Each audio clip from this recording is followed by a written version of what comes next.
Comment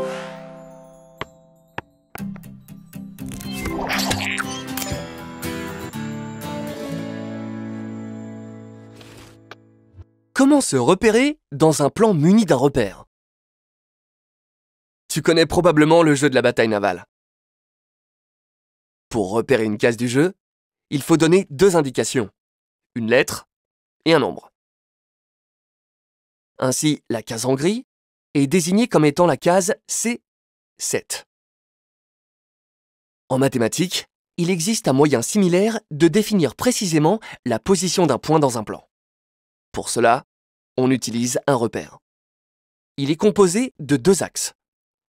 Il y a d'abord un axe horizontal, appelé axe des abscisses.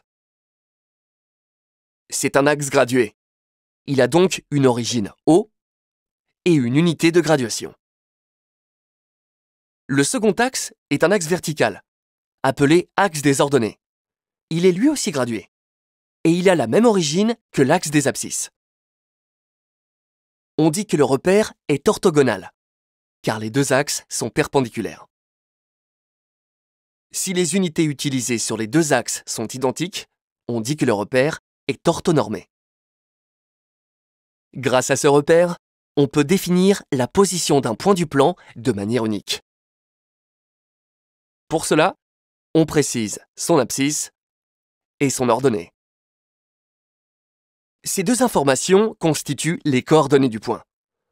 On les note entre parenthèses et séparées par un point-virgule, en indiquant la valeur de l'abscisse en premier et celle de l'ordonnée en second. Utilisons ensemble ce repère, par exemple pour déterminer les coordonnées de ce point A. Pour cela, on commence par déterminer son abscisse. En partant du point A, on descend verticalement jusqu'à l'axe des abscisses. On arrive ainsi à la graduation 3, donc l'abscisse du point A est 3. Pour déterminer son ordonnée, on part du point A et on se déplace horizontalement jusqu'à l'axe des ordonnées.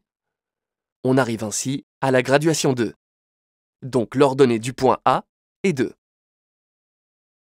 Les coordonnées du point A sont donc abscisse 3 et ordonnée 2, ce que l'on note A, entre parenthèses 3, point-virgule, 2. Plaçons maintenant le point B de coordonnées 2, moins 4 dans le repère. B a pour abscisse 2. Il est donc situé sur la droite verticale qui passe par la graduation 2 de l'axe des abscisses. B a pour ordonnée moins 4. Il est donc situé sur la droite horizontale qui passe par la graduation moins 4 de l'axe des ordonnées.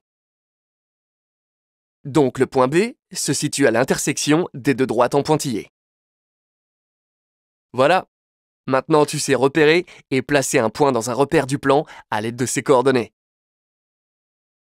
Rappelle-toi, tu lis l'abscisse du point sur l'axe horizontal et tu lis son ordonnée sur l'axe vertical. Ces deux nombres, dans cet ordre, constituent les coordonnées du point.